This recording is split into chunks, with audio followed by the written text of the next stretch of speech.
Mi siguiente invitado es Enrique Zamudio, él es director de la Agencia de Cooperación para Erradicación del Gusano Barrenador. Don Enrique, bienvenido, doctor. Buenos días. Bueno, situación del gusano barrenador. Pues una agencia importante, nada más hay que ver pues, el edificio que se tiene por los lados de Pacora para dar cuenta de lo que ha sido esa lucha de Panamá contra esta plaga y cómo llegó, a pesar de esos múltiples sitios de control que existían a lo largo y ancho del país. Bienvenido, doctor Zamudio, y buenos días. Gracias, buenos días. Efectivamente, hoy día estamos experimentando una experiencia a nivel nacional, incluso yo diría regional, porque tenemos casos también en Costa Rica. En realidad, por distintas razones, en algunos casos también tiene relación el hecho de que la ganadería en Panamá hoy día ya no es igual a como cuando el programa comenzó en el año 1998 y las vías de comunicación se han favorecido, digamos, también beneficiando el movimiento de las personas, pero obviamente también el movimiento del comercio y la ganadería también se mueve por estas vías. Entonces, desafortunadamente, la enfermedad ha llegado hoy día nuevamente a todo el país, excepto la comarca Gunayala, donde no hemos tenido ninguna identificación hasta el momento. La pregunta es decir, ¿qué diferencia hay, por ejemplo, del tórsalo con el gusano barrenador? Para aquellos que somos obviamente neófitos en este ambiente. ¿Y por qué esa oficina y esos controles que hay específicamente contra esta plaga? Lo que pasa es que el gusano barrenador es una familia de líneas gusaneras que se alimenta del tejido vivo de animales. A diferencia del tórsalo, que es un solo gusano el que plaga, digamos, o afecta los tejidos vivos de los animales, el gusano barrenador puede tener muchísimas larvas al mismo tiempo. Es decir, Oh, una sola mosca puede poner alrededor de 400 huevecillos en una herida y en ocasiones lo hace 2 y 3 veces, por lo tanto uno puede llegar a encontrar en una herida cerca de 1200 gusanos que wow. van literalmente alimentándose del tejido vivo y comiendo al animal hasta poder matarlo si no es tratado a tiempo.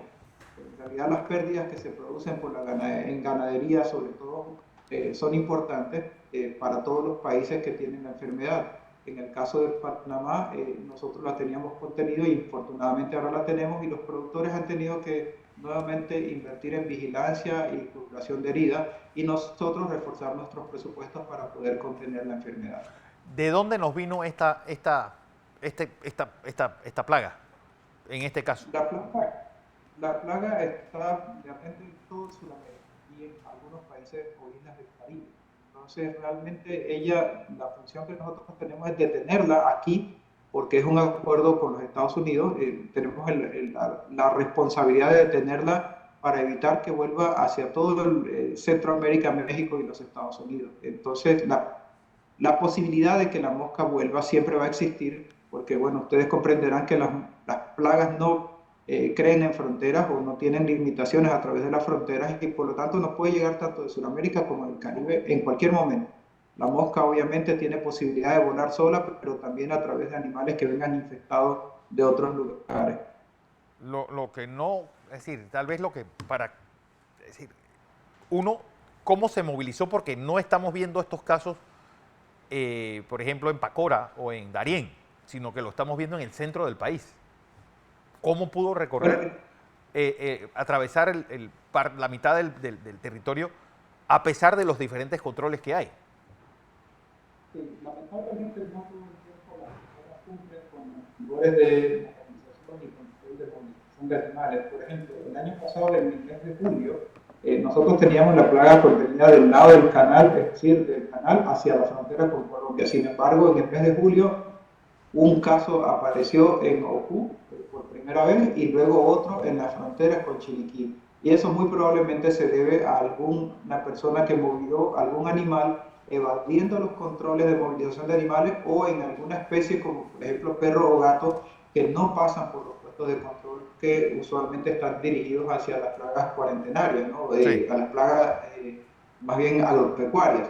Entonces podría ser un perro o un gato, digamos, ¿no? Pero en realidad de ahí, a partir de ahí, empieza a expandirse porque es una enfermedad que crece de alguna manera exponencial y entonces empieza a multiplicarse rápidamente. ¿Qué pasa? Porque es una mosca que tengo entendido que su radio de acción son 10 kilómetros. Sí, puede Sí, funcionar dentro de un radio de 10 kilómetros.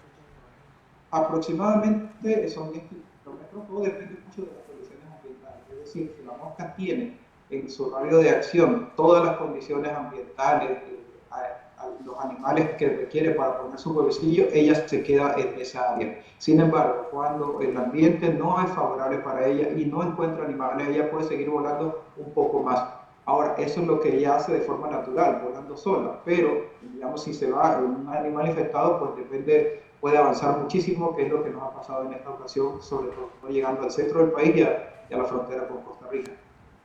Eh, una enfermedad terrible, esta es zoonosis, esta es una de las más peligrosas. Yo no diría que es una de las más peligrosas, sin embargo es una enfermedad impactante, porque es como ver una herida plagada de gusanos, obviamente impresiona muchísimo. Es una enfermedad que emana un olor muy fuerte, es una herida que permanece abierta, por lo tanto el impacto es bastante impresionante. Entonces realmente no es necesariamente una de las más graves, porque hay otras que causan una mortalidad bastante alta, como por ejemplo el ébola. En este caso la mortalidad no es tan alta, pero sí las afectaciones y sí la impresión que causa y deja en las personas afectadas o en los animales afectados, ¿no?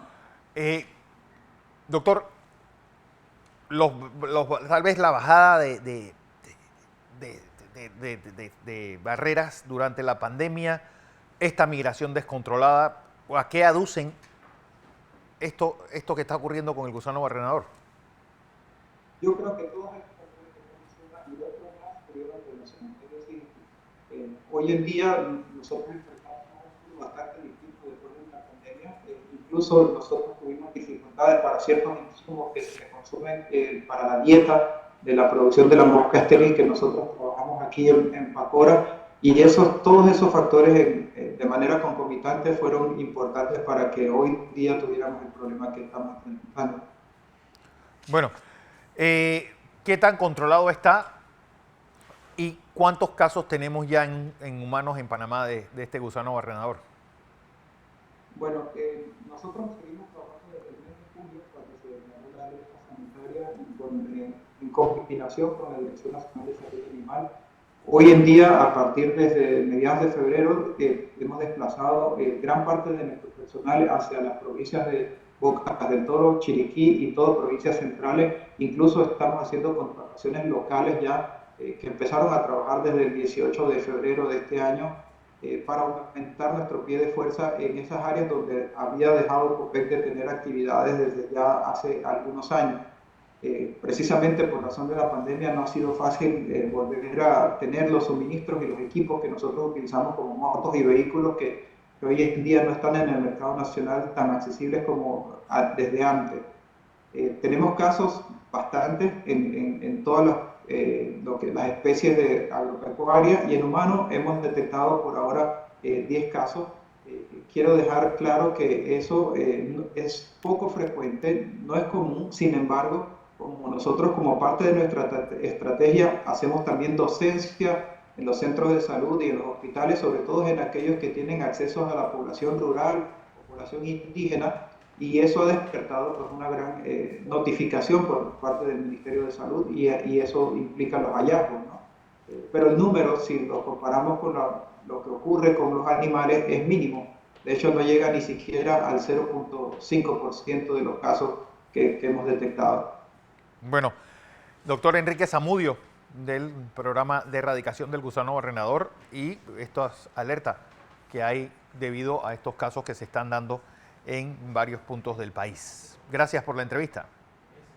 Muchísimas gracias. Así es.